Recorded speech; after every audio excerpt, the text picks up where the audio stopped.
South ఇండియాలోనే biggest sorry store మన Varahi silks మన విజయవాడ ఎంజీ రోడ్ లో ప్రారంభం. అఖండ 2లో ఆ పాటలను రాసింది ఈ వ్యక్తే. అఖండ 2లో డైలాగ్స్ రాసింది కూడా ఈ వ్యక్తే. ఈ దేశంలో ఎటు చూసినా మీకు కనిపించేది ఒక ధర్మం, సనాతన హైందవ ధర్మం.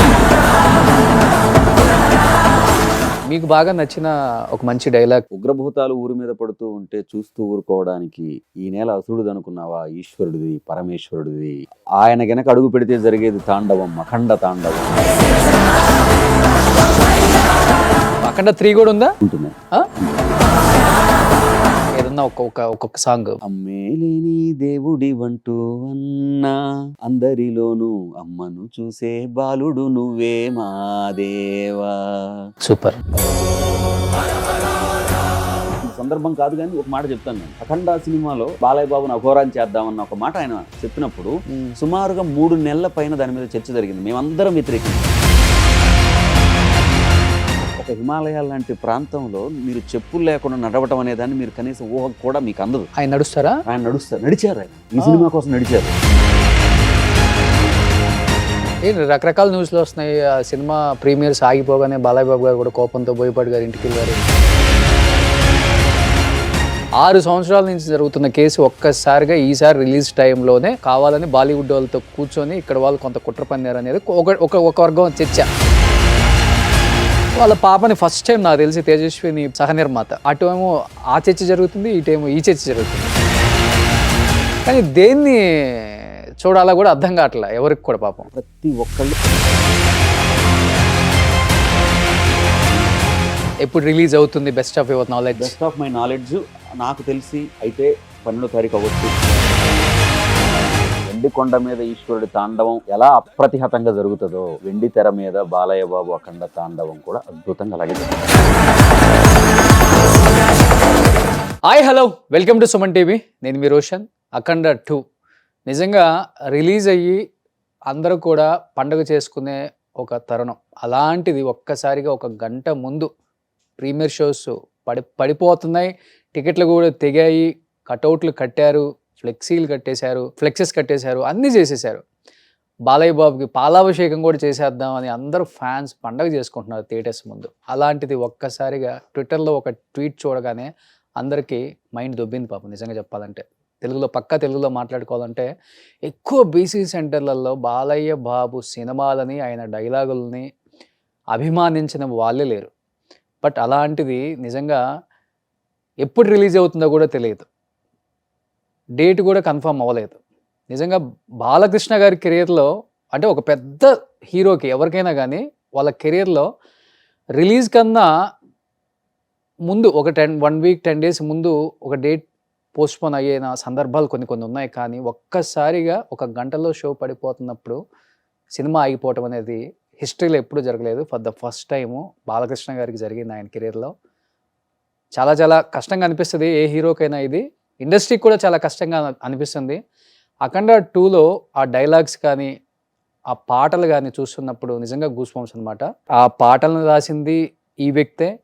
అఖండ 2లో డైలాగ్స్ రాసింది కూడా ఈ వ్యక్తే. దాదాపు 100కు పైగా చిత్రాలలో పాటలు నిజంగా పాటల రచయితలను చాలామందిని చూశాను. చంద్రబోస్ గారు, సిరివెన్నెల గారు, ఇలా చెప్పుకుంటూ పోతే చాలామంది ఉన్నారు. కానీ పాటలు రాసి ఆ సినిమాకు డైలాగ్స్ రాయటం అనేది చాలా కష్టం ఎలాంటి సినిమాలకైనా. కానీ 2 ఆయన మాత్రమే సొంతం చేసుకున్నారు. ఈజ్ నన్ అదర్ దెన్ కళ్యాణ చక్రవర్తి గారు. నమస్తే బ్రదర్. Hi brother. నిజంగా సినిమా రిలీజ్ అయిపోతే ఈరోజు అందరినీ టెక్నీషియన్స్ని ఇంటర్వ్యూలు చేసుకుంటా వెళ్ళి కంగ్రాచులేషన్స్, ఎలా అనిపిస్తుంది అఖండ తాండవం అని చేద్దాం అనుకున్నాను. బట్ అఖండ రిలీజ్ అవ్వకపోయినా కానీ ఫ్యాన్స్కి ఒక హోప్ అయితే ఉంది. లేట్గా వచ్చినా కానీ బాలయ్య బాబు గట్టిగానే కొడతాడు థియేటర్లో అని చెప్పేసి మీతో ఫోన్లో సంభాషణ చేసేటప్పుడు కూడా అయోధ్యలో రాముడికి పట్టాభిషేకం అంటే అందరూ సంతోషించారు. కానీ 14 సంవత్సరాల వనవాసం తర్వాత పట్టాభిషేకం జరిగినా కానీ ఆ రాముడికి ఉన్న విలువ, ఆ రాజుకు పట్టాభిషేకం అనేది ఎప్పుడు ఆ వైభవం పోదు అని చెప్పారు. ఆ మాటకి నేను కూడా ఫిదా అయ్యాను. ఏమనిపిస్తుంది ఓవరాల్గా ఇంత మంచి సినిమాకి మీరు పాటలు అట్ ది సేమ్ టైం మాటలు కూడా రాసే ఒక మంచి అవకాశం, ఒక మంచి సనాతన ధర్మం గురించి చెప్పే సినిమా, ఎంత మీరు సనాతన ధర్మం గురించి తెలుసుకొని ఆ డైలాగ్స్ రాయాలో అంత డెప్త్ ఉంటుంది ఆ సినిమాలో ప్రతి డైలాగ్ కూడా. ఏమనిపించింది రాసేటప్పుడు కానీ చూసేటప్పుడు కానీ సినిమా? ఏ ఆపర్చునిటీ అయినా గొప్పదే, బట్ లైఫ్ టర్నింగ్ ఆపర్చునిటీస్ అంటాం కదా. ఒక అవును. చోటకు వచ్చిన తర్వాత అంటే మన ప్రయాణంలో చాలా మలుపులు ఉండొచ్చు, బట్ మైల్ రాళ్ళు కొన్ని ఉంటాయి. అవును అలాంటి ఒక మైల్ రాయి నా లైఫ్లో ఈ అఖండ అనేది, ఆ తర్వాత అఖండ తాండవం కూడా. అవును నాకు అంటే మనం చెప్తాం కదా, ఇప్పుడు కృష్ణుడి గురించి మనం చెప్తే భారతం అంతా చూస్తున్నప్పుడు కృష్ణుడు అసలు యాక్చువల్ కృష్ణావతారం అనేది కంసుడు చచ్చిపోవడంతో ఆగిపోయి ఉండొచ్చు, కానీ నిజానికి మనం అందరం ఏమనుకుంటాం అంటే కంసుడు చంపడానికి పుట్టాడు కృష్ణుడు అనుకుంటాం, కానీ అది నిజం కాదు. ఆయన కురుక్షేత్రం కోసం పుట్టాడు, కురుక్షేత్రంలో గీత కోసం పుట్టాడు. అవును అంటే నేర్చుకునే ప్రతి విద్య, నేర్చుకునే ప్రతి టెక్నిక్, ప్రతి విషయం ఎక్కడో దానికి ఒక సాఫల్యత పొందే ప్లేస్ ఒకటి ఉంటుంది. సో చిన్నప్పటి నుంచి మనం నేర్చుకున్న సాహిత్యం కావచ్చు, లేకపోతే మన ధర్మం పట్ల మనం పెంచుకున్నటువంటి అనురక్తి కావచ్చు, ఇవన్నీ కూడా మేబీ అఖండ తాండవం అఖండ కోసమేనేమో నాకు అనిపిస్తూ ఉంటుంది ఎప్పుడు. ఓకే. నేను చిన్నప్పటి నుంచి నాకు ముఖ్యంగా మన ప్రాచీన సాహిత్యం మీద నాకు చాలా చాలా చిన్నప్పటి నుంచి ఇంట్రెస్ట్. అదేంటంటే మనకి ఏమంటాం, ఇంటి దగ్గర ఉన్న వాతావరణం కొంత కావచ్చు, గురువుల తాలూకు ప్రేరణ కావచ్చు, ఈశ్వరుడు తాలూకు దయ కావచ్చు, వాటి మీద మనం పెంచుకున్న అనురక్తి. అంటే నేను మామూలుగా కాలేజీ రోజుల్లో వీటి గురించి రాస్తున్నప్పుడు, అంటే మీరు యూ జస్ట్ ఇమాజిన్ 15-20 ఏళ్ల క్రితం ఈ దేశం ఇలా లేదు, మన తాలూకు భావజాలం ఇలా లేదు.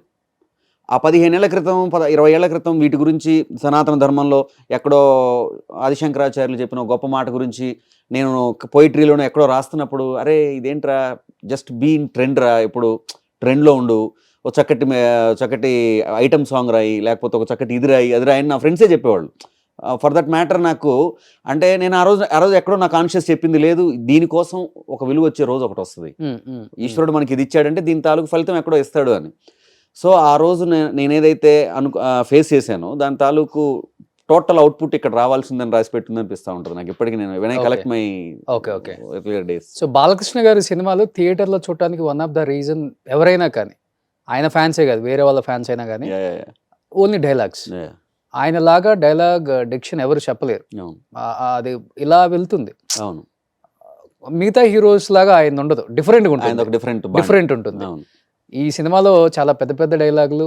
ఇంకొకటి ఆయనకి సనాతన ధర్మం మీద లేకపోతే డైలాగ్ మీద పట్టు ఎక్కువ ఉంటుంది. పద్యాలు కూడా పెద్ద పెద్దవి చెప్పేస్తారు ఆయన, వాళ్ళ నాన్నగారి దగ్గర నుంచి నేర్చుకుందే ఏంటో. మీకు బాగా నచ్చిన ఒక మంచి డైలాగ్? శివుడు గురించి, శివతత్వం గురించి చెబుతూ, బాలయ్య గురించి చెబుతూ, అఖండ తాండవం కథ చెబుతూ వచ్చే డైలాగ్. అన్నిట్లో మూడు మిళితమై వచ్చిన డైలాగ్. ఈ సినిమా అంటే డైరెక్టర్ గారు మమ్మల్ని అందరినీ పిలిచి, రైటర్స్ అందరినీ పిలిచి కూర్చోబెట్టి మాట్లాడుతున్న సందర్భంలో నుంచి పుట్టినటువంటి ఒక అద్భుతమైన మాట అది. ఉగ్రభూతాలు ఊరి మీద పడుతూ ఉంటే చూస్తూ ఊరుకోవడానికి ఈ నేల అసురుడు అనుకున్నావా, ఈశ్వరుడిది, పరమేశ్వరుడిది, ఆయన గనక అడుగు పెడితే జరిగేది తాండవం, అఖండ తాండవం అని చెప్పేసి ఒక మాట. అంటే ఇది ఈ సందర్భానికే కాదండి, ఏ సందర్భానికైనా కానీ. అంటే ఒక విలయం వస్తే తప్ప తాండవం జరగదు, సంక్షోభం వస్తే తప్ప చరిత్ర పుట్టదు. సో సంక్షోభం పుట్టిన ప్రతిసారి చరిత్ర పుట్టింది, విలయం వచ్చిన ప్రతిసారి తాండవం జరిగింది. ఇది ఏ సందర్భానుసారానికైనా అదికే మాట. సో అలాంటి ఒక మాట రాయగలగటం నిజంగా అంటే నేను చాలా హ్యాపీగా ఫీల్ అయినటువంటి మాట అనమాట అది. బాలయ్య బాబుది ఎలా ఉంటుంది అంటే, పెద్ద పెద్ద డైలాగ్స్ కి ముందే ఆయన బాగా ప్రిపేర్ అయ్యి సింగిల్ టేక్ లో చెప్పేస్తుంటారా, లేకపోతే? బాలయ్య బాబుది నేను బాగా అంటే నాకు బాగా నచ్చిన అంశం ఏంటంటే అండి, he don't go with technicalities. అంటే ఇక్కడ ఏ పదం రాశారు, ఈ పదమే ఏంటి, అలా అసలు ముందు దీని ఫీల్ ఏంటి, ఈ సీన్ లో ఈ డైలాగ్ తాలూకు ఫీల్ ఏంటి, ఈ ఫీల్ ఏంటి అనేది పట్టుకుంటారు ఆయన. ఓహో దీని ద్వారా మనం ఏం చెప్పాలనుకుంటున్నాం, ఆ ఎసెన్స్ పట్టుకుంటే ఆటోమేటిక్ పదాలు అందులో వచ్చి కూర్చుంటాయి. ఇంకా అంటే ఆయన పాత్రలో అభినయించేటప్పుడు ఎలాగైతే ఒక నటుడు ఆ పాత్రలోకి ఒదిగిపోతాడో, ఆయన డైలాగ్ అర్థం చేసుకునేటప్పుడు రైటర్లో ఒదిగిపోతాడు, డైరెక్టర్లో ఒదిగిపోతాడు. ఆ ఒదిగిపోయినప్పుడు ఆటోమేటిక్ ఆయన చెప్తుంటే ఒక మెస్మరైజ్డ్ ఫీలింగ్ ఉంటుంది. అదేలే, తెలుగును మీరు రాసిన విధంగా కాకుండా కూడా ఆయన భాషలో ఓన్ చేసుకుంటారు. ఓన్ చేసుకుని అంటే మనం రాసిన దాన్ని ఇంకొక మెట్టు ఎక్కించడం ఉంటుంది చూసారా, అనుభూతి చెంది ఒక మెట్టు ఎక్కించడం అనేది చూసారా. అందులోనూ ఆయనకి ఈశ్వరుడు చాలా గొప్ప కంఠం ఇచ్చాడు. ఆ కంఠంలో పలుకుతూ ఉంటే, అంటే మన దగ్గర పలుకుతున్నప్పుడు మనందరికీ తెలిసింది అకార ఉకారాలు కలిస్తే ఓంకారం. అవును. మన దగ్గర అకారం ఉకారం ప్రాపర్గా కలిసిందో లేదో మనకు అనుమానం ఉంటుంది, బట్ ఆయన పలికితే అది ఓంకారం లాగా వినపడుతుంది. ఓకే. అది ఆయన తాలూకు నేను ఆయనలో గమనించింది. మీరు రాసిన డైలాగ్స్ ఏది చెప్తున్నప్పుడు మీకు గూస్ బంప్స్ వచ్చాయనా? అంటే ఆయన లాస్ట్ ఇంటర్వెల్ సీనా లేకపోతే ఇంటర్వెల్ సీను అవన్నీ అద్భుతంగా చెప్పుంటారండి. ఒక చోట దేవాలయం గురించి చాలా గొప్పగా చెప్పుంటారు. ఓకే. ఒక చోట అసలు ఆలయంలో దేవుడు ఎందుకు అన్న దాని గురించి ఒక చాలా అద్భుతమైన మాట, అంటే ఆ సీక్వెన్స్ లో అవి మాటలుగా డైలాగులుగా గొప్ప గొప్ప డైలాగులు అని నేను అన్నాను. అవేమిటంటే గొప్ప విషయం చెప్తున్నాం. ఓకే. గొప్ప విషయం అక్కడ మన తాలూకు ఏమంటాం భాషలో మనకున్న పట్టు చెప్పడం కాదండి. అసలు అక్కడ చాలా చోట్ల మనం అంటే కొన్ని చోట్ల భాష గాంభీర్యాన్ని చూపించడం కోసం కొంత భాషా గాంభీర్యాన్ని వాడతాం, కానీ కొన్ని చోట్ల అసలు అది ఉండదు. కొన్ని చోట్ల కేవలం భావమే అర్థమైపోతే చాలు. ఆ భావాన్ని ఆయన పలికిచ్చిన విధానం కానివ్వండి, ఆ మాటలు మనం రోజు వినే మాటలే, మనం రోజు రాసే అక్షరాలే, మనం రోజు కలిసే పదాలే, కానీ ఆయనతో పలుకుతున్నప్పుడు అవి దాన్ని ఆయన తాదాప్యం చెంది పలుకుతున్నప్పుడు నిజంగా అంటే ఈశ్వరుడు వచ్చి ఈ నేలకు దిశానిర్దేశం చేసినట్టు అనిపించింది. ఓకే. అంటే కంపేర్ టు మిగతా సినిమాలతో పోల్చుకుంటే, కమర్షియల్ సినిమాలతో పోల్చుకుంటే ఇలాంటి సినిమాలు ఏంటంటే రైటర్కి ప్లస్ పాయింట్ ఏంటంటే హీరోతో కథతో సినిమాతో ట్రావెల్ చేస్తాడు. హీరోతో మొత్తం కంప్లీట్ సినిమా అయిపోయిన వరకు ఒక మంచి బాండింగ్ ఏర్పడుతుంది రైటర్కి అను హీరోకి. ఈ జర్నీలో బాలకృష్ణ గారి దగ్గర నుంచి ఏం నేర్చుకున్నారు మీరు? అంటే ఈ సినిమాకి వచ్చేటప్పటికండి మీకు తెలుసు డైరెక్టర్ గారు అద్భుతమైన డైరెక్టర్ గారు కూడా చాలా అద్భుతంగా రాస్తారు, మాటలు చాలా ఆయన అద్భుతంగా రాస్తారు. అంటే ఎస్పెషల్లీ ఐఎమ్ టాకింగ్ అబౌట్ అఖండ సనాతన ధర్మం డైలాగులు అందరు డైరెక్టర్స్ రాయలేరు. బోయపాటి గారికి సనాతన ధర్మం మీద మంచి అనురక్తి ఉందండి. యాక్చువల్లీ మీకు తెలుసు కదా, ఏ కథ అయినా పుట్టాలంటే అది దర్శకుడి సంస్కారం నుంచి పుట్టాలి, అది వేరే ఆప్షనే లేదు. దర్శకుడికి దాని మీద అనురక్తి లేకపోతే, ఇప్పుడు ఒక మంచి మాస్ కథ చెప్పాలని దర్శకుడు అనుకోకపోతే వచ్చి రైటర్లు చేసేది ఏమి ఉండదు, అనుకోవాల్సింది దర్శకులే.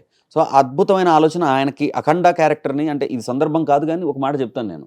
అఖండ సినిమాలో అఘోరా క్యారెక్టర్ అనేది మమ్మల్ని ఎప్పుడైతే మేము రైటర్లుగా పనిచేస్తున్న రోజుల్లో ఆయన ఇలా అఘోరాన్ని బాలయ్య బాబుని అఘోరాన్ని చేద్దామన్న ఒక మాట ఆయన చెప్పినప్పుడు సుమారుగా 3 నెలల పైన దాని మీద చర్చ జరిగింది. మేమందరం వ్యతిరేకించాం. మీరు నమ్మండి, అక్కడ ఉన్న ప్రతి ఒక్కళ్ళు నా ఏంటి అంటే బాలయ్య బాబు అఘోరా అంటే అఘోరాన్ని మనం ఊహించిన ఇమాజినేషన్ వేరండి. అఘోరాలు అంటే జడలు పెరుగుతాయి, ఇది మనం ఏదేదో ఊహించేసుకుని ఉన్నాం. అంటే మనం అప్పటిదాకా చూసిన అఘోరాలు అలాగే ఉన్నారు, కానీ ఆయన కలగన్న అఘోరా వేరు. 3 నెలల తర్వాత అని మీరు అంటే సినిమా హిట్ అయిపోయిన తర్వాత అందరూ everybody will come and take credit అండి, అది తప్పు కూడా కాదు నేను అనేది. నాకు తెలిసి ఆ అఘోరా క్యారెక్టర్ని ఇద్దరే నమ్మారు ఈ ప్రపంచంలో. సరే ప్రొడ్యూసర్స్ గురించి ఎందుకు చెప్పట్లేదు అంటే, ప్రొడ్యూసర్స్ బోయపాటి గారి మీద నమ్మకంతో ప్రొడ్యూసర్స్ అంతా చేస్తున్నారు కాబట్టి వారి గురించి చెప్పట్లేదు. కానీ నేను బాలయ్య బాబు బోయపాటి గారు సృష్టించిన క్యారెక్టరు బోయపాటి గారు నమ్మి బాలయ్య బాబుకి చెప్తే బాలయ్య బాబు గారు నమ్మారు. మిగతా వాళ్ళందరూ ఆ తర్వాత కారణాంతరాల ఫోర్స్డ్గా నమ్మిన వాళ్ళే. వాళ్ళిద్దరిలోనే ఈశ్వరుడు పూనాడు, వాళ్ళిద్దరిలోనే ఈశ్వరుడు శక్తి, ఆ శక్తి వాళ్ళలో కలిగింది. అంటే ఇప్పుడు ఇంత జర్నీ రాసి పాటలు రాసి ఇంత రాసిన నేను కూడా చెప్తున్నాను కదా, ఆ రోజు నేను కూడా సార్ అంటే ఆయన అఖండ ఆయన అఘోరి ఏంటి సార్ బాలయ్య బాబు ఇంకేదైనా చేద్దాం సార్, మనం లెజెండ్ చేసాం ఇంకేదైనా చేద్దాం అంటే ప్రేమే, అవుట్ ఆఫ్ ది లవ్వే అన్ని. కానీ అంటే ఒక దర్శకుడు కొత్తగా ఆలోచిస్తే తప్ప రచయితలు కొత్తగా రాయలేరు. కానీ ఫోటో షూట్ అయిన తర్వాత ఆయన గెటప్ చూసిన తర్వాత రిలీజేషన్ అయిపోయారు ఇంకా. అంటే ఆయన ఒక మాట చేశారు, అంటే మాకు ఫోటో షూట్ కన్నా ముందు మాకు ఫోటో షూట్ చూపించలేదు, ఎందుకంటే అది చూపిస్తే మమ్మల్ని కన్విన్స్ చేయడం చాలా తేలిక. ఆయన మాకు అది చూపించలే. ఎందుకు చూపించలేదు మరి రీజన్ చెప్తాను నేను. ఆయన మాకు చూపించకుండా ఒక దశ దాటిన తర్వాత ఒక మాట చెప్పాడు, బాలయ్య బాబు అఘోరా ఏంటో నాకు తెలుసు, ఎందుకో నాకు తెలుసు, అఘోరా అయితే ఏంటో మీరు ఆలోచించండి అంతే, అఘోరా ఎందుకని క్వశ్చన్ చేయకండి ఇంకా అని చెప్పి అప్పుడు ఆ పోస్టర్ చూపించారు. ఇది నాకు తెలుసు, ఎందుకంటే నాలో నాకు ఈశ్వరుడు ఆ థాట్ కల్పించాడు, అది అద్భుతంగా జరుగుద్ది ఇంకంతే, అది దైవ ప్రేరణ జరుగుద్దని ఆయన ఆ రోజు చెప్పారు. ఈ రోజు కూడా ఇప్పుడు ఆ ప్రయాణంలో కూడా ఇప్పుడు మేమేదన్నా పదాలు కలపటంలోనో ఎక్కడో మాకేదన్నా తేడా వచ్చినా మేము అంటే అన్నీ గొప్పగా రాయలేం కదండి, అందరం గొప్పగా రాయగలిగేది కదా, మమ్మల్ని కరెక్ట్గా రాయటం వైపు డ్రైవ్ చేశాడు ఆయన. కాబట్టి ఎందుకంటే బోయపాటి గారితో డిస్కషన్ ఎలా ఉంటుందంటే ఒక ఫ్యామిలీ కాన్వర్జేషన్ లాగా ఉంటుంది. అంటే ఒక పర్టికులర్గా ఒక ఇది పట్టుకొని అది పట్టుకొని రాయటం అలా ఏముండదండి, మాట్లాడుతూ కథ ఫామ్ అయిపోతుంటుంది. ఆయన ఎందుకంటే ఆయనకు వేరే ప్రపంచమే లేదండి, సినిమానే ఒకటే ప్రపంచం. పొద్దున్నే ఉదయం 9 గంటలకి ఆఫీస్ బాయ్ వచ్చినా రాకపోయినా ఆఫీస్కి ఆయన వస్తారు. అంటే ఇంత పెద్ద హిట్స్ తీశారు, మనం అందరికీ తెలుసు, తెలుగులో ఉన్నటువంటి one of the top director, ఆయన ఫైనెస్ట్ డైరెక్టరు. అలాంటి ఆయన ఏమి జరిగినా ఈ లో ప్రొఫైల్ మెయింటైన్ చేస్తారు. ప్రపంచం మునిగిపోయినా ఆయన 9 గంటలకు ఆఫీస్కి వస్తారండి. ఎవ్వరు తన చుట్టూ లేకపోయినా తను ఆ కథలో ఉంటాడు. అలాంటి వాళ్ళతో మనం కలిసి పనిచేస్తున్నప్పుడు అండ్ బాలయ్య బాబు మనందరికీ తెలుసు 7 గంటలకి షూట్ అంటే 6:55కి ఆయన ఉంటాడు, విత్ మేకప్ ఉంటాడు, అది ఆయన తాలూకు. అంటే వీళ్ళందరి నుంచి మనం నేర్చుకునేది ఈ కథలో ఈ మాట ఎలా రాయటం నేర్చుకున్నాము, ఇది ఎలా ఇది కాదండి, దీన్ని దాటింది. అసలు ఒక లక్ష్యం అనేది లైఫ్లో ఎలా ఏర్పరచుకోవాలి. అందరు కళలు గొప్పగా కంటారండి, పడుకుంటే అందరికీ మంచి కళ్ళే వస్తాయి, పడుకుంటే మన గురించి మనకు గొప్ప కళ్ళే వస్తాయి. కానీ ఆ కన్న కళని నిజం చేసుకోవడం వెనకాల జరగాల్సిన ప్రయత్నం ఉంటుంది కదా, ఆ ప్రయత్నం తెలుసుకున్నాను నేను. ఓకే, కళ్ళలోనే బతికేస్తారు చాలా మంది కళ్ళలో బతికేస్తారు, వెరీ ఈజీ కదా, కంఫర్టబుల్. కళ్ళలో బ్రతకడం అనేది వెరీ కంఫర్టబుల్, ఖర్చు లేదు, కష్టం లేదు, చెమట పట్టదు, ఏమి ఉండదు కాబట్టి. అని ఇంకొకటి కూడా ఏంటంటే బాలయ్య బాబు కాబట్టి ఈ క్యారెక్టర్ చేశారు, ఎవరు రీమేక్ కూడా చేయలేరు. ఎందుకు అంటే ఆయనకి సనాతన ధర్మం మీద ఒక పట్టు ఉంది, ఫస్ట్ నుంచి చిన్నప్పటి నుంచి ఉంది. కాబట్టి కొంతమంది ఇలాంటి క్యారెక్టర్స్ కోసం భయపడాలి, లేకపోతే పరకాయ ప్రవేశం చేయడానికి డైలీ ఆ డైలాగ్స్ ని బట్టి ఈయనకి ఏమైపోయిందంటే ఆ క్యారెక్టర్ అనేది ఇన్బిల్డ్ ఉంది కాబట్టి ఈజీ అయిపోయింది, వెరీ వెరీ వెరీ ఈజీ అయిపోయింది. నేను చెప్తాను కదండి, అంటే నేను పుట్టుకతో నాకు ఊహ తెలిసే నాటికి నేను నందమూరి తారక రామారావు గారు తాలూకు ఇన్ఫ్లుయెన్స్ నా మీద విపరీతమైన ఇన్ఫ్లుయెన్స్. ఎందుకంటే బహుశా మా ఇంట్లో ఆ వాతావరణం ఉండటం, దాని తాలూకు ఇది ఆయన తాలూకు పౌరాణికాలు చూసి ఇదైపోయింది. తర్వాత నేను కొంత ఎదిగి ముందుకు వచ్చిన తర్వాత నేను బాలయ్య బాబు సినిమాలు చూసి విపరీతమైన ఇన్ఫ్లుయెన్స్ నా మీద ఉండేది. బాలయ్య బాబు గారికి ఫ్యాన్ నేను.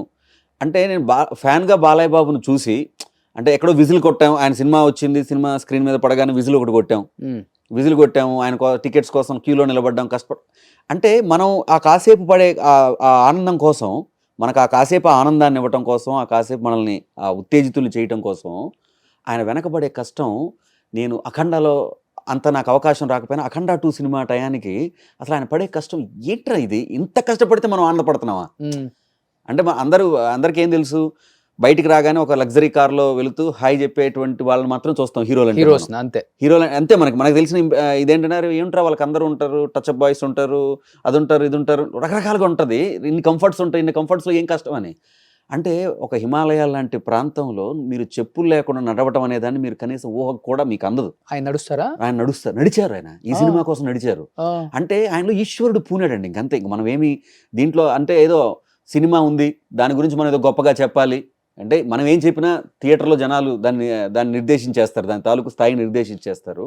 కానీ ఆయన ఇది నాకు శివుడు ఇచ్చిన వరం, నేను ఈ వరాన్ని నేను నిలబెట్టాలి, ఈ వరానికి నేను అర్హుని నిరూపించుకోవాలి అన్న ఆ తపన. అంటే ఎందుకు వస్తారండి కోట్ల మంది అభిమానులు, ఆ చిత్తశుద్ధికే కదా రావాలి, ఆ చిత్తశుద్ధికి ఆ లక్ష్య సిద్ధికే కదా రావాలి. అట్లా మీరు దగ్గర నుండి చూసారు కాబట్టి. నేను బాలయ్య బాబు అభిమానిగా, చాలా కష్టం హిమాలయాల్లో చెప్పులు లేకుండా, అసలు ఇంత పెద్ద షూ వేసుకుంటారు. బాగా గుర్తుంటే అఖండ 1 క్లైమాక్స్ మీకు చూస్తే సెంజీ ఫోర్ట్ లో అక్కడ చేశారు, తమిళనాడు సెంజీ ఫోర్ట్ లో చేస్తే అందరికీ చెప్పులు వేసుకునే అవకాశం ఉందండి. చెప్పులు వేసుకునే అవకాశం లేని ఒకే ఒక వ్యక్తి బాలయ్య. మండు టెండలు ఎండాకాలం చేసాం ఆ షూట్ కూడా. ఓకే, ఆ చెప్పులు లేకుండా ఆయన కాళ్ళకు బొబ్బలు వచ్చింది చూసాం. 2 ఉంటాయి, రాణికోట, రాజకోట.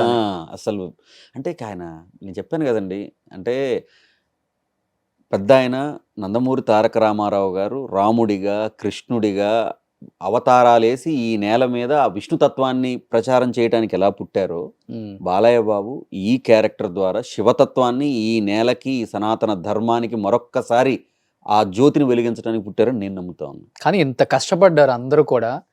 ఈవెన్ బాలయ్య బాబు గారికి కూడా తెలుసో తెలియదో మాకు తెలియదు, బోయపాటి గారికి కూడా తెలుసో తెలియదో మాకు తెలియదు. మీరందరూ దగ్గరగా వర్క్ చేశారు కాబట్టి ఇంకొక గంటలో ప్రీమియర్కి వెళ్ళిపోదామని మీరు కూడా రెడీ అయ్యి ఉంటారు, ఆయన కూడా రెడీ అయ్యి ఉంటారు. ఒక్కసారిగా ట్విట్టర్లో ట్వీట్ చూడటమేనా మీ అందరూ కూడా, లేకపోతే వాళ్ళందరికి ముందు తెలిసి షేర్ చేసుకోవడం, బాధపడటం, ఇది ఇలా జరిగింది అంటే ఇంత పెద్ద గొప్ప సినిమా అంటే చిన్న ఏదో ఇబ్బంది ఉందనేది కొంత అవగాహన ఉన్నా, అదే ఫస్ట్ నుంచి ఉంది, అది బయట సార్ట్ అవుట్ అయిపోద్ది అన్న థాట్ లోనే ఉన్నారు అందరూ, ఈచ్ అండ్ ఎవ్రీ వన్ ఉన్నారు. తెలుసు ముందు, బట్ వెరీ క్లోజ్ సర్కిల్స్ లో ఎవరికైనా ఒకళ్ళిద్దరికి తెలిసి ఉండొచ్చేమో కానీ, బట్ 99.99% క్రూకి కానీ, క్యాస్ట్ కానీ, క్రూక్ కానీ 99% ఇష్యూ ఉంది, సార్ట్ అవుట్ అయిపోద్ది అన్న థాటే ఉంది. రిలీజ్ కి అడ్డుపడరు, రిలీజ్ అన్న థాట్. మేము ప్రీమియర్స్ గురించి ఆలోచిస్తున్నాం, రిలీజ్ దాకా అసలు మేము ఆలోచించలే. ఓకే, ప్రీమియర్స్ కి ఏమి ఇబ్బంది జరగదు, ప్రీమియర్స్ ఇబ్బంది అవుతాయి అన్నదే మా థాట్ బ్రెయిన్ లో. ప్రీమియర్స్ కి ఏమైనా చిన్న ఇబ్బంది వచ్చి ఈ రోజు ప్రీమియర్స్ క్యాన్సిల్ డైరెక్ట్ సినిమా అవుతుందా, ఇలాంటి ఒక చిన్న టెన్షన్ లో ఉన్న చోట అసలు పూర్తిగా సినిమా అనేది అనుకున్న రోజుకి, బాలయ్య బాబు సినిమా అనుకున్న రోజుకి రాకపోవడం అనేది అసలు అది ఎవరం ఊహించండి. రకరకాల న్యూస్లు వస్తున్నాయి, సినిమా ప్రీమియర్స్ ఆగిపోగానే బాలయ్య బాబు గారు కూడా కోపంతో బోయపాటి గారు ఇంటికి వెళ్ళారు, అంటే ఇది కోప్పడే సందర్భం కూడా కాదు సార్, ఇది కోప్పడే సందర్భం నిజం అసలు దీంట్లో నాకు తెలిసినంత వరకు బెస్ట్ ఆఫ్ మై నాలెడ్జ్ నేను చెప్తున్నాను. ఇది అందరూ బాధపడే సందర్భమే కానీ కోప్పడే సందర్భం అదే కోప్పడి అంటే జనరల్ ఉంటుందండి. కోపం అంటే ఎలా పంచుకోవడానికి అంతే, అది కలిసి ఏముండదు కదా. అంటే బాలయ్య బాబు మైండ్ సెట్, బోయపాటి గారి మైండ్ సెట్ నాకు చాలా దగ్గర నుంచి తెలుసు కదండి. వాళ్ళు ట్రబుల్ షూటర్లు అండి. అంటే ప్రాబ్లం రాగానే ప్యానిక్ అయిపోయి అరిచేసి, అంటే మీరు బోయపాటి గారి వర్క్ స్టైల్ తెలిసిన మీరు ఎవరినైనా అడగండి, సెట్లో ఆయన అరవటం అసలు ఎవరు చూడలేదండి ఇంతవరకు. ఆయన సెట్లో అరవడు అసలు. అంటే జనరల్గా ప్రతి చాలా మంది డైరెక్టర్లు మనం వెంటనే ఉంటాం, కోపడతారు, మైకులు కొడుతుంటారు. అంటే ఆ వర్క్ లోడ్ అలా ఉంటుంది. అంత వర్క్ లోడ్ వచ్చినా అంత ప్రెషర్ని కూడా ఆయన చాలా కామ్గా హ్యాండిల్ చేస్తారు. ఆయన అసలు ఏం బ్రదర్ ఒక 10 టేకులు అయినా ఓకే బ్రదర్ మీరు చేయగలరు, నేను చేయిస్తాను, మీరు భయపడకండి. మంచినీళ్ళు తాగుతారా, మజ్జిగ తాగుతారా, బ్రేక్ తీసుకుందామా, ఏం పర్వాలేదు, మీరే చేస్తారు, మీరు చేస్తారు కాబట్టి మేము పిలిచాం, మీరు చేయకపోతే ఎందుకు పిలుస్తాం మేము. చిన్న చిన్న ఆర్టిస్టులను కూడా ఈవెన్ ఒక సింగిల్ డైలాగ్ ఆర్టిస్ట్ అయినా సరే ఈ నెవర్ డిస్రెస్పెక్ట్ ఎనీవన్. అవును, అసలు అండ్ డిస్రెస్పెక్ట్ చేయడం అనేది నాకు తెలిసి నేను ఎప్పుడు చూడలేదు. సారు అండే అంటారు, చాలా గౌరవం, చాలా గౌరవం, చాలా బాగా చూసుకుంటారు. ఇలాంటి సందర్భంలో బాలయ్య గారు కూడా అంతే. ప్రాబ్లం వస్తే వెనకడుగు వేయటం అసలు ఆయనకి మామూలుగా ఆయన వెనకడుగు ఎప్పుడు వేయరు. ప్రాబ్లం వచ్చిందని అంటే ఓకే నేను ప్యానిక్ అవ్వకూడదు కదా, ఎందుకంటే ఆయనే చూస్తారు. ఇప్పుడు కోట్ల మంది అభిమానులు లుక్ ఎట్ హిమ్, ఆయన వైపు చూస్తారు. కానీ ఎందుకు ఈ ప్రాబ్లం ఫేస్ చేయలేకపోయారు అంటే, ఓవర్కమ్ చేసుకొని బయటికి రాలేకపోయారు అంటే ఇట్స్ జస్ట్ లైక్ అంటే ఒక్కసారిగా మీకు ఊహించకుండా పడింది. ఓకే, ఊహించకుండా పడింది. అండ్ మోర్ ఓవర్ నాకు తెలిసి ఏంటంటే చాలా విషయాలు మనం ఏం లేదండి, ఇప్పుడు చాలా సింపుల్ పోలికతో చెప్తాను నేను. ఒక తండ్రి చాలా కష్టపడతాడు, చాలా కష్టపడి పిల్లల్ని పెద్ద చేస్తాడు, కొడుకులకు పెళ్లిళ్ళు చేశాడు, ఒక కూతురుకు పెళ్లి జరుగుతుంది. కూతురుకు పెళ్లి జరుగుతున్న టైంలో ఈ పెళ్ళి అయిపోతే అంత హ్యాపీగా ఉందనుకునే మూమెంట్లో ఎక్కడో ఒకడొచ్చి మీద పడ్డాడు, అరే ఈ పెళ్లి ఆపేయాలి, ముందు నాకు కట్టాల్సిన డబ్బులు కట్టి ఈ పెళ్లి చేయి అన్నాడు అనుకోండి సార్. అంతకుముందు ప్రిపేర్ అయ్యి ఉంటే ఇది ఇది ఇది ఇది ఇది ఇది ఇది జరిగిపోద్దులే, ఇది జరిగిపోతే ఇంక పెద్ద విషయం కాదు, మిగతా ఆటోమేటిక్గా సార్ట్ అవుట్ అయిపోతే ఏదో రావాల్సిన అమౌంట్స్ ఏదో ఉంటే దానికి. అదే ఆ పెళ్లి మండపంలో జరిగింది అనుకోండి గొడవ, ఇన్నేళ్ల తండ్రి పెంపకాన్ని క్వశ్చన్ చేస్తారు అందరూ. అవును, ఇన్నేళ్ల తండ్రి కష్టాన్ని క్వశ్చన్ చేసేస్తారు అందరూ. ఆ నిమిషానికి మర్చిపోయే విషయం ఏంటంటే ఇన్నేళ్ళు తను కష్టపడ్డాడు, ఇన్నేళ్ళు తను చేసిందంటే అంత జెన్యూనిటీ ఉంది. ఇట్లాంటి ఎన్నో సమస్యలు, ఫీజు కట్టడానికి డబ్బులు లేట్ అయితే నాన్న ఏం లేదు నాన్న మర్చిపోయానమ్మా వచ్చేటప్పుడు పరిస్థితి మర్చిపోయానని చెప్పిన తండ్రే మనకు తెలుసు. కానీ ఆ డబ్బులు లేకపోవటం వల్ల ఎక్కడో వెతికి తీసుకొని వచ్చిన కష్టం మనకి ఎప్పటికీ తెలియదు. మనం వాళ్ళు ఎప్పటికి చెప్పరు, మనం ఎప్పటికి వినం. అవును. సో బయటపడ్డప్పుడు ఏమవుతుందంటే అంత నెగిటివ్గా కనపడుతుంది, ప్రపంచం అంతా నెగిటివ్గా కనపడుతుంది, వీళ్ళు అలా చేశారు వీళ్ళు ఇలా చేశారు అనేది. అవును. బట్ నేను ఖచ్చితంగా చెప్పగలను, నిర్మాతల ఇంటెన్షను ఏదో చేద్దాం ఇట్లా జరుగుద్దని పాపం వాళ్ళు కలగనుండరు. బోయపాటి గారు మా అందరికి ఇదే చెప్పారు, ఏం లేదు అంతా కలిసి సమస్య వచ్చింది, అనుకోని సమస్య దాటితేనే కదా మనం కథలో రాసుకుంటాం. అద్భుతమైన మాట, ఎంత గొప్ప సమస్య దాటితే అంత గొప్ప హీరో. కానీ ఈ కేసు వేసిన అతను కూడా లండన్ వెళ్ళిపోయారంట కదా హీరోస్ ఇంటర్నేషనల్.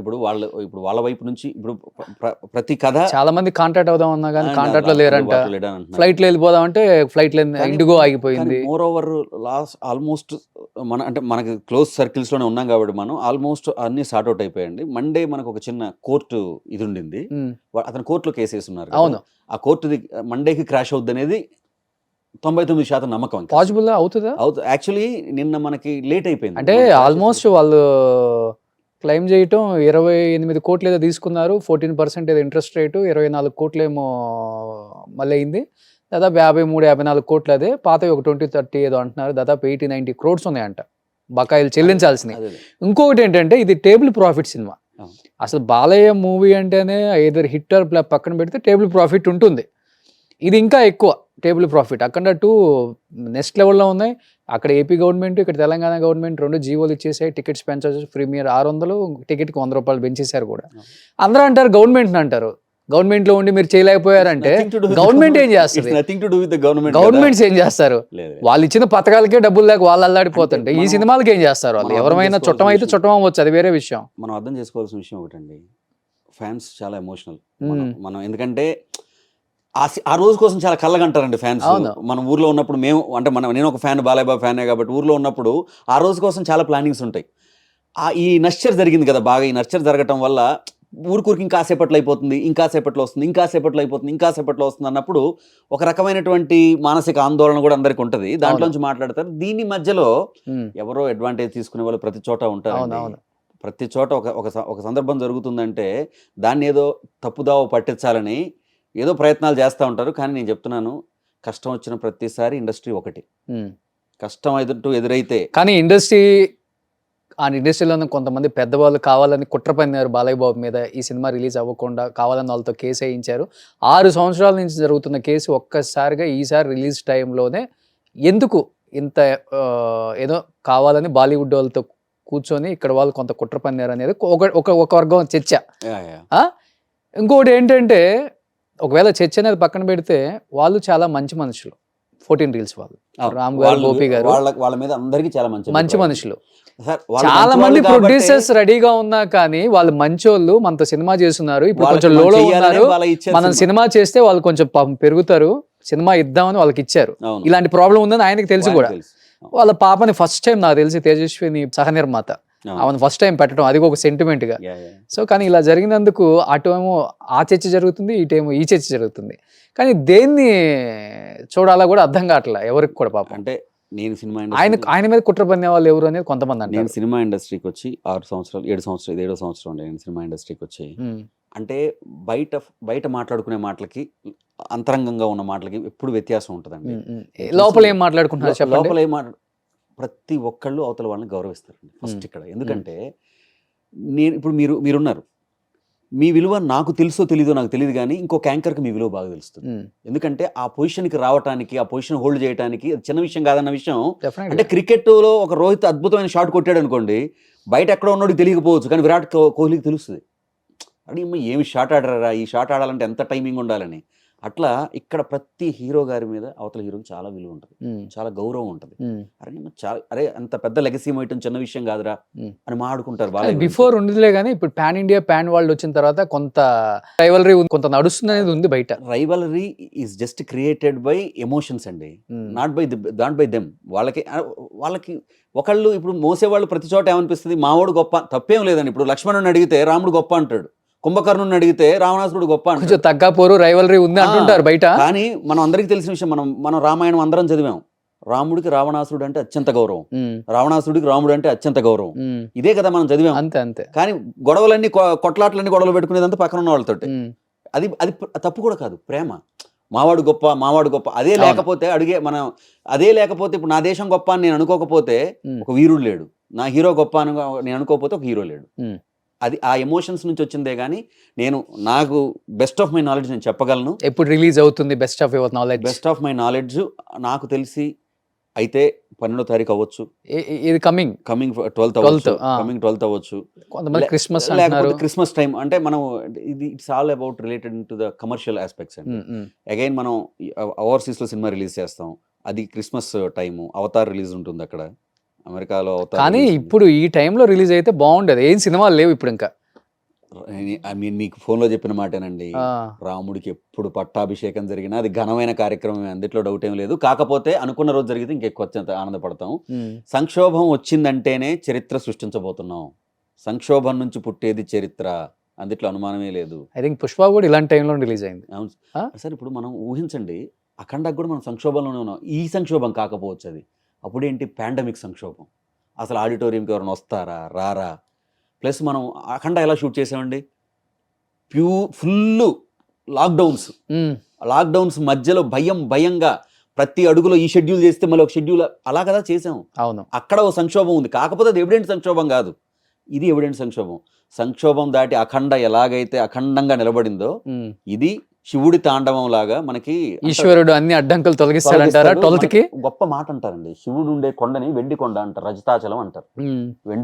వెండి కొండ మీద ఈశ్వరుడి తాండవం ఎలా అప్రతిహతంగా జరుగుతుందో, వెండి తెర మీద బాలయ్య బాబు అఖండ తాండవం కూడా అద్భుతంగా అలాగే జరుగుతుంది. సూపర్. మీరు అన్న మాట నిజమే. 12వ తారీఖు రిలీజ్ అయితే ఫ్యాన్స్ ఇంతకన్నా పెద్ద పండగ లేదు పాపం. నాకు తెలిసి నెక్స్ట్ వీక్ సోమవారం, రానున్న సోమవారం ఈశ్వరేచ్ఛ తోటి అద్భుతమైనటువంటి న్యూస్ మనకు వస్తుంది. Friday to Friday calculation cinema అంటే అంతే. మిగతా రోజుల్లో అసలు మనం సినిమా అంటే తెలియదు. లేదండి, శుక్రవారాల కోసం ఎంతో ఎదురు చూస్తామండి. శుక్రవారం అనేది మన జీవితంలో ఒక భాగం, మన జీవితంలో ఒక భాగం, మన ఎమోషన్లో ఒక భాగం. మెయిన్ మన ఎమోషన్లో ఒక భాగం. కానీ చూసారా మీరు గమనిస్తే, అంటే ఎంత పూర్వపుణ్యం ఉండాలండి ఇలాంటి జరగాలంటే, ఒక పూర్వపుణ్యం ఉండాలి. ఎంత జరుగుతున్నా కానీ ట్విట్టర్లలో కానీ ఎక్కడైనా కానీ ప్రపంచవ్యాప్తంగా ఉన్నటువంటి ప్రతి తెలుగువాడు బాధపడ్డాడు. అరే ఏంటి బాలయ్య బాబుకి ఇలా జరిగింది, అవును, ఇలా జరగకూడదే, బోయపాటి గారికి ఇలా జరిగిందే, ఇలా జరగకూడదే.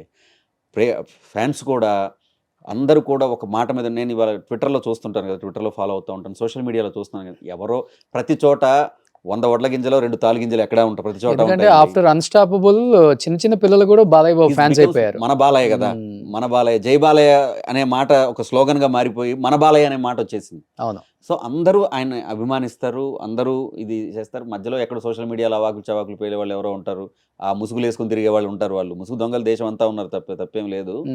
ఎంత ముసుగు అయినా కానీ ఆ ముసుగు తొలగించేవాడు ఈశ్వరుడు. ఆ ఈశ్వరుడు ఆయన అందరూ ఉన్నాడు, మనందరం ఉన్నాడు. బాలయ్య బాబు ఫ్యాన్స్ కాదు, తెలుగు వాళ్ళు ఈ దేశానికి సనాతన ధర్మం తాలూకు విలువ ప్రకటించారా అని ఈ దేశం మొత్తం నమ్ముద్ది. మీరు చూడండి, అఖండ తాండవం. సో అఖండ తాండవంలో అఖండ 1కి డైలాగ్స్, అఖండ 2కి అఖండ 1లో డైలాగ్స్ లేవండి, ఓన్లీ పాటలు, ఓన్లీ స్క్రిప్ట్ వర్క్. యాక్చువల్లీ ఏమైందంటే, నేను పల్లెటూరు అప్పుడే ఊరు నుంచి వచ్చున్నాను. ఊరు నుంచి వచ్చినప్పుడు డైరెక్టర్ గారు, నాకు అప్పుడు పెద్దగా సినిమా రాయటం కూడా తెలియదు, సినిమా ఇట్లా ఏదో రాస్తాను తప్ప. ఇంత మెలకువలు ఇంత ఫాస్ట్ గా ఎలా నేర్చుకున్నారు అసలుకి? అఖండ 2కి డైలాగ్స్ రాసే రేంజ్ కి, పాటలు రాసే రేంజ్ కి అది ఈశ్వరేచ్ఛ అండి. అంతేనా? అంతే, ఈశ్వరుడు తాలూకు కృప, అంతకుమించి. ఎందుకంటే హనుమాన్ లో కూడా రాశారు కదా. హనుమాన్ కూడా రాశాను నేను.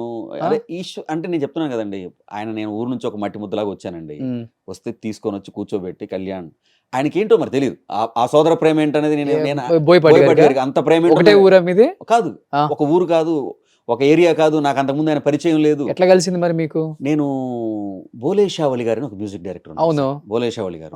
బోలేషావళి గారి దగ్గర నేను పాట రాయటానికని తిరుగుతున్న రోజులు, అప్పుడు పాటల కోసం ప్రయత్నిస్తున్న రోజుల్లో బోలేషావళి గారు తీసుకెళ్లి నన్ను బోయపాటి గారికి పరిచయం చేశారు. ఓకే. ఆయన తీసుకెళ్లి పరిచయం చేసిన తర్వాత మొదటి మీటింగ్ లోనే, బ్రదర్కి మీరు మాతో ఉండండి, మేము చూసుకుంటాం మీ గురించి అని అన్నారు. అక్కడి నుంచి స్క్రిప్ట్ ఎలా రాయాలి, స్క్రిప్ట్ లో ఒక సీన్ ఎలా అల్లుకోవాలి, కథని అంటే కమర్షియల్ మీటర్ ఎలా ఉంటుంది, ఇవన్నీ నేర్పిస్తూ నేను ఇప్పటికీ నేను అదే చెప్తాను కదండి. బోయపాటి గారి దగ్గర ఏడీ గానో లేకపోతే స్క్రిప్ట్ రైటింగ్ జాయిన్ అవుట్ ఎంత ఈజీయా? క్యూ కట్టేయండి బోయపాటి గారి ఆఫీస్కి. ఇంకా ఆయన, నేను చెప్తున్నాను కదా, ఆయన మనుషుల్ని గుర్తించడంలో మాత్రం ఆయన ఎక్స్పర్ట్ అండి. గుర్తించడంలో ఆయన చాలా ఎక్స్పర్ట్. అంటే అలవైకుంఠపురం అనే పాట రాసినప్పుడు త్రివిక్రమ్ గారు ఎలాగైతే ఇతనిలో చాలా గొప్ప సాహిత్యం ఉందని నలుగురికి చెప్పి నన్ను ప్రోత్సహించి, అంటే అంత పెద్ద సినిమాలో టైటిల్ సాంగ్ ఇచ్చారో, అదే విధంగా స్క్రిప్ట్ లో ఇతను బాగా రాస్తాడు స్క్రిప్ట్, ఇతను ఒక మాట మంచిగా రాయగలడు, ఇతను ఆలోచన బాగుంటది, దాన్ని మనం ఎలా కావాలని వాడాలని అది వేరే విషయం, కానీ ఇతను ఆలోచన బాగుంటది. ఇప్పుడు డైలాగ్స్ చెప్పారు, డైలాగ్స్ రాశారు కాబట్టి అఖండ 2లో సాంగ్స్ అన్ని మీరే కదా? 2 సాంగ్స్ తప్ప. 2 సాంగ్స్ తప్ప ఏదన్నా ఒక్కొక్క సాంగ్. అంటే నాకు చాలా ఇష్టం, 2 లైన్స్ చాలా ఇష్టమైన పాట. మనకి ఫస్ట్ పార్ట్ లో చాలా గొప్ప పేరు వచ్చింది, ఏది అమ్మేలేని జన్మేని దీశ, ఎట్లా నీకు చెప్పేది తల్లి ఘోష అని. అదే తల్లి శివుడిని తిడుతూ ఆ పాట పాడింది. శివుడి గురించి, శివుడిని పొగుడుతూ ఆ తల్లి ఒక పాట పాడితే ఏంటన్నది ఒక పాటలో రాసాం మనం. అమ్మేలేని దేవుడి వంటూ అన్న, అందరిలోనూ అమ్మను చూసే బాలుడు నువ్వే మాదేవా, నిప్పే దాచిన కళ్ళే నీకే ఉన్నా, తక్కిన 2 కన్నులలోన గంగై కురిసే మాదేవా, అమ్మ కడుపులో కాచిన ఉమ్మ నీరు నువ్వేనని చెప్పకుండా మారాన్ చేసే మాదేవా. పాట రూపంలో వాడండి దాన్ని, బాగుంటుంది. ఇంకా అమ్మేలేని దేవుడి వంటూ అన్నా, అందరిలోనూ అమ్మను చూసే బాలుడు నువ్వే మాదేవా, నిప్పే దాచిన కన్నులు నీకే ఉన్నా, తక్కిన 2 కన్నులలోన గంగై కురిసే మాదేవా, అమ్మ కడుపులో కాచిన ఉమ్మ నీరు నువ్వేనని చెప్పకుండా మారాన్ చేసే మాదేవా, లేని చోటు ఏడుందని ఉన్నదంతా నువ్వేనని కాటిలోను తోడుగా ఉండే మాదేవా. ఇది సూపర్. సో నిజంగా దాంట్లో ప్రతి సాంగ్, అఖండ 1లో కూడా నాకు సాంగ్స్ బాగా నచ్చాయి. 2లో ఎస్పెషల్లీ ఇంకా ఎక్కువ ఉంటుంది కాబట్టి ఆ పార్ట్, ఈశ్వరుకు సంబంధించిన అఖండ తాండవం పార్ట్ ఎక్కువ ఉంది కాబట్టి, చిన్న బాలకృష్ణ కన్నా పెద్ద బాలకృష్ణకి ఎక్కువ ఉంటుంది స్పేస్, తాండవం కాబట్టి. సో అఖండ 3 కూడా ఉందా? ఉంటుందండి, ఉంటుంది. డైరెక్టర్ గారు ఇంకా ఆల్రెడీ చెప్పున్నారు డైరెక్టర్ గారు కూడా, కాబట్టి నేను చెప్తున్నాను, జనరల్ గా వారు చెప్పాలి. డైరెక్టర్ గారు కూడా ఆల్రెడీ స్టేజ్ మీదనే చెప్పున్నారు కాబట్టి. అఖండ అంటే ఏం లేదండి, ఇది ధర్మం. ధర్మం అనేది మనకి భగవద్గీతలో చెప్పినట్టు ధర్మ సంస్థాపనార్థాయ సంభవామి యుగే యుగే. అవును. అంటే ధర్మం ఎప్పుడు స్థాపించబడాలో ప్రతిసారి స్థాపించబడుతూనే ఉంటుంది. ఇది ధర్మం తాలూకు ప్రచారం. ధర్మానికి హాని జరిగిన ప్రతిసారి ఖండించడానికి ఈశ్వరుడు వస్తాడు. అన్నట్టుగా ఇది జరగాలండి. ఈ సనాతన ధర్మం కానివ్వండి, అంటే సనాతన ధర్మం అంటే it's not an alien word, ఇదేమీ పెద్ద బ్రహ్మ పదార్థం కాదు. సనాతన ధర్మంలో ఒక మాట ఉంటుందండి, దేహో దేవాలయ ప్రోక్తో జీవో దైవ సనాతన అని ఒక మాట ఉంటుంది. దేహమే దేవాలయం, జీవుడే సనాతన దైవం అని. ఆ విషయం మనకు చెప్పేది సనాతన ధర్మం. ఓకే, నీలోనే దేవుడు ఉన్నాడు, నీలో దేవుడు ఉన్నాడు, నీ ఎదుటివాడిలో దేవుడు ఉన్నాడు. నీలో ఉన్న దేవుడిని గుర్తించు, నీ ఎదుటివాడిలో ఉన్న దేవుడిని గుర్తించు. నువ్వు అంటే నేను ఏం చేయ, మీరు దేవుడు అని తెలిస్తే మీకు నేను హాని ఎందుకు చేస్తాను, మీ గురించి తప్పుగా ఎందుకు మాడతాను, మీతో నాతో నేను ఎలా ప్రవర్తిస్తాను, మీతో నేను అలాగే ప్రవర్తిస్తాను. ఇది చెప్పడం సనాతన ధర్మం. సూపర్. అదే అఖండ తాండవం. నిజంగా బాలయ్య బాబు గారి తర్వాత ఆది పినిశెట్టి రోల్ కూడా చాలా చాలా బాగుంది. ఫర్ ద ఫస్ట్ టైం ఆదిని అలాంటి ఒక మంచి అమ్మో అసలుకి బోయపాటి గారి చాయిసెస్ ఆర్ టెర్రిఫిక్ చాయిసెస్ అండి. ఆయన చాయిసెస్సే టెర్రిఫిక్ చాయిసెస్. అంటే ఆ ఆర్టిస్ట్ని ఆయన ఓన్ చేసుకునే విధానం. అంటే మనం వైరం ధనుష్ చూసాం, సరైన ధనుష్ చూసాం అంతే. అసలు వైరం ధనుష్ని చూసి అప్పటిదాకా ధనుష్ అప్పుడెప్పుడు అలా లేరు. ఆది గారిలో నుంచి ఒక కొత్త, అంటే అదే ఎందుకని డైరెక్టర్లు ఎందుకు director is the captain of ship, అందుకే ఆ దానికోసమే ఈ సినిమాలో అది మృగం కూడా ఒకటి ఉంటుంది తమిళ్, మీరు చూసారు సేమ్ మాస్ లుక్, డ్రైయర్లు వేసేసుకొని చొక్కాలు లేకుండా అసలు తాలూకు. అయ్యో, ఏకవీర కూడా టెరిఫిక్ సినిమా. అవును, ఏకవీర కూడా టెరిఫిక్ సినిమా తంది. అవును. ఆ తర్వాత ఇప్పుడు ఈ సినిమా తర్వాత ఆది గారు అంటే ఆయన ఇంకా చాలా ముందుకు వెళ్తారు. ఆర్టిస్ట్గా ఆయన చాలా సార్లు ప్రూవ్డ్. ఇదో కొత్త కోణం. బట్ ఒక తెలుగులో గ్యాప్ వచ్చింది, గ్యాప్ వచ్చింది నాకు తెలిసి. ఇది గ్యాప్ ఫుల్ మంచి అవుట్ ఆఫ్ ద ఫీల్ చేసేస్తుంది. ఒక 10 సంవత్సరాలు ఆది అనే వ్యక్తిని ఇండస్ట్రీ మర్చిపోకుండా ఫీల్ చేస్తుంది. అలాంటి మంచి రోల్ అది. అంటే ఆది గారితో కళ్ళు నిండిపోతే మనసు నిండిపోతే రెండు నిండిపోయే క్యారెక్టర్ అది. అవును, రెండు నిండిపోయే character. Super. Any have for the first time Balakrishna గారు పాన్ ఇండియా రిలీజ్ చేయటం ఇదే ఫస్ట్ టైము. తెలుగు, తమిళ్, హిందీ, కన్నడ, పాపం ఎటువంటి అడ్డంకులు లేకుండా మీరు అన్నట్లుగానే 12th క్లియర్ అయ్యి సినిమా రిలీజ్ అవ్వాలని, ఫ్యాన్స్ అందరికి పండగ చేసుకోవాలని అందరం కోరుకుందాం. ఇలాంటి ఒక మంచి సినిమా నిజంగా సనాతన ధర్మం గురించి, ఈశ్వరుడు గొప్పతనం గురించి ఇంతవరకు మనం సినిమాలలో చూడలేదు, తెలుగు సినిమాలలో. అంటే శ్రీ మంజునాథ అలాంటివి చూసినా కానీ అది ఎక్కడో తెలియని ఒక ఫ్యామిలీ ఓరియంటెడ్ సబ్జెక్ట్ లాగా అనిపిస్తుంది, కానీ రియల్ తాండవం చూడలేదు. అంటే ఈ తరానికి ఓన్ చేసి పూర్తిగా అంటే భక్తుల కథలు అలా చెప్పాం, కానీ ఈ తరానికి ఓన్ చేస్తూ, ఈ తరానికి రిలేట్ చేస్తూ సనాతన ధర్మం తెలుసుకోవాల్సింది ఈ తరమేనండి. ఎందుకంటే నిన్నటి హిస్టరీ మర్చిపోయారు ఇప్పుడున్న కథ ఈ రోజు తలుచుకొని రేపు చెప్పకపోతే అది కథ అయిపోతుంది. మన పురాణాలు మన అన్ని కూడా పుక్కిటి పురాణాలు ఎందుకు అయ్యాయంటే ఎందుకు అయ్యాయి, అవును, చెప్పి వాటిని అన్వయింపజేసి వాటిని ముందుకు తీసుకెళ్ళక. అవును. సో మళ్ళీ ఒక మంచి కాలం వచ్చింది, ఆ కాలంలో మనం డెఫినెట్ గా రిలీజ్ అవ్వాలని. సో ఆయన పాపం dialogues come so lyric writer గా ఈ సినిమాకి చేశారు. అండ్ దాదాపు 100 సినిమాలు వర్క్ చేశారు బ్రదర్. కానీ మీ లైఫ్ లో మర్చిపోలేని ఒక టాప్ 10 మూవీస్ అంటే ఏమని చెప్తారు? అఖండ 1, అఖండ 2 ఎప్పుడు ఉంటుంది, ఏం చెప్తారు? నా లైఫ్ లో the first film is always అండి. ఇట్స్ వెరీ క్లోజ్ టు మీ. ఎందుకంటే మొదటి అవకాశం గొప్ప అవకాశం నేను ఎప్పుడు నమ్ముతాను. నా మొదటి సినిమా 118. నేను చాలా చాలా చాలా అంటే అక్కడ నా ప్రయాణం మొదలైంది. అక్కడ నేను సినిమా ఇండస్ట్రీలో ఒక పాట నేను రాయగలను అని ప్రపంచానికి తెలిసిన చోటు అది. సో అది it's very close to me. ఆ తర్వాత తమన్ గారు ఇచ్చిన Miss India cinema, Miss India Keerthy Suresh గారు, అది నాకు చాలా. Narendra director actually he's very good friend of mine. నాకు అంటే నేను 2-3 సినిమాల తర్వాత నాకు సింగిల్ కార్డ్ ఇచ్చిన పాట అది. నాకు అది చాలా నచ్చింది. And of course any day Ala Vaikunthapuram.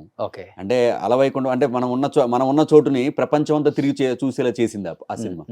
అంటే నేనున్నానని తలుపు దగ్గరికి వెళ్ళి చెప్పే నాకు, ఏ మూలలో నేనున్నా సరే ప్రపంచం అంతా తలుపులు నా వైపు తిరిగి ఫస్ట్ టైటిల్ సాంగ్ కళ్యాణ్ చక్రవర్తి అందులో స్థాయికి తీసుకొచ్చింది. ఏంటండి శాస్త్రి గారు, సిరివెన్నెల సీతారామ శాస్త్రి గారు పక్కమటి మనం కూర్చోగలగటం అంటే అది ఇంకా అసలు అంటే మనం ఇంకేం చెప్తాం ఇంకా అంతకంటే. అది నా 3వ సినిమా. అదేం పెద్ద నేను అంతకుముందు గొప్పగా పెద్ద హిట్ పాటలు రాసిన వాడిని కూడా కాదు. సాహిత్యం ఎక్కడో విని ఆ సాహిత్యాన్ని గుర్తించి గౌరవించి కృష్ణ చైతన్య గారు మన డైరెక్టర్, రీసెంట్గా గ్యాంగ్స్ ఆఫ్ గోదావరి డైరెక్టర్, ఆయన ఎక్కడో నేను రాసిన ఏదో పొలిటికల్ పాట, అదేం పెద్ద సినిమా పాట కూడా కాదు, పొలిటికల్ పాట ఒకటి రాస్తే ఆ పాట విని మా పొలిటికల్ పాటలో ఎంత సాహిత్యం రాశాడు ఎవడి పిల్లాడని ఆయన పిలిచి నన్ను తీసుకెళ్ళి త్రివిక్రమ్ గారికి పరిచయం చేసి, అక్కడ నుంచి తమన్ గారికి వెళ్తే తమన్ గారు అప్పటికే లేదు కళ్యాణ్ నేను విన్నాను ఈ పేరు, ఇతను చాలా బాగా రాస్తాడు సార్ అని తమన్ గారు నాకు సపోర్ట్ చేసి అంత గొప్ప పాట ఆ సినిమాలో రాయించారు నాతో. అంటే నేను ఎక్కడో అందరం కలిసి కూర్చొని ఒక మీటింగ్ జరిగిందండి. ఎక్కడో చివరి సీట్లో నేను కూర్చోపోతుంటే ఈ రోజుకి నేను చెప్తుంటే నా మనసు పులకరించిపోతుంటుంది. నేను చివరి అంటే చిన్న రైటర్ అంటే అప్పుడు కొత్తగా వచ్చింది నేనే కదా. సో అటు చివరి కూర్చోబోతుంటే శాస్త్రి గారు లేచి వచ్చి అక్కడ కూర్చుంటాడు, నా పక్కన కూర్చుందిరా అని చెప్పి తీసుకొని వచ్చి తన పక్కన కూర్చోబెట్టుకొని తెలుగు సినిమాకి కొత్త సంక్రాంతి అని చెప్పాడు ఆయన నా గురించి. సో అలాంటి అంటే అంతకంటే అది it's always been special for me. అంతే కదా, always been special for me. Trivikram garu, Shastri garu, it's never been forgotten. So and Hanuman of course, అంటే సనాతన ధర్మం తాలూకు అడుగులు పడుతున్న మొదటి అడుగుల్లో హనుమాన్ ఉంది. ఆ హనుమాన్కి నేను రాయటం, I would like to thank Prashanth Varma for that. Prashanth Varma garu నన్ను పిలిచి హరిగౌర అద్భుతమైన మ్యూజిక్ చేశారు. ఆ cinema it's very close to me. And cinema గొప్పగా ఆడాల్సిన పని లేదండి, గొప్ప పాట రాస్తే కూడా నేను చాలా గొప్పగా ఫీల్ అవుతాను. అది Kanguva. Okay, I'm very happy work with Devi గారు. ఆ మూవీలో దేవి గారితో నేను కలిసి పనిచేశాను. కంగువాలో నేను ఒక అద్భుతమైన పాట రాశాను, నాకు చాలా నచ్చింది. ఇట్స్ వెరీ క్లోజ్ టు మీ.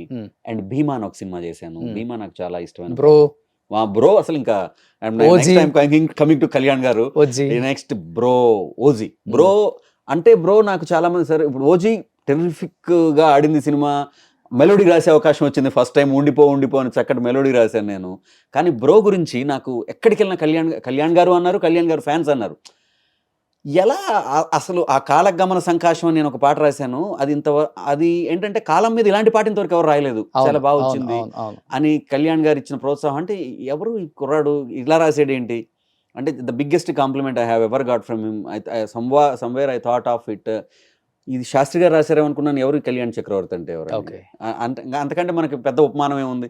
ఆయన గీటు రాయి, అలాంటి పాటలకు ఆయన గీటు రాయి, ఆయనతో మనల్ని పోల్చారు. అటువంటి ఒక అద్భుతమైన సినిమా నేను చేయటం, అండ్ నేను అద్భుతంగా పనిచేశాను, నాకు అద్భుతంగా నేను ఇలా కూడా రాయగలను చూపించిన నాలో కొత్త డైమెన్షన్ ఓపెన్ చేసినటువంటి జూనియర్ సినిమా మొన్న జనార్దన్ రెడ్డి గారు అబ్బాయి సినిమాకి అఫ్ కోర్స్ నేను అందులో పాటలన్నీ నేనే రాశాను.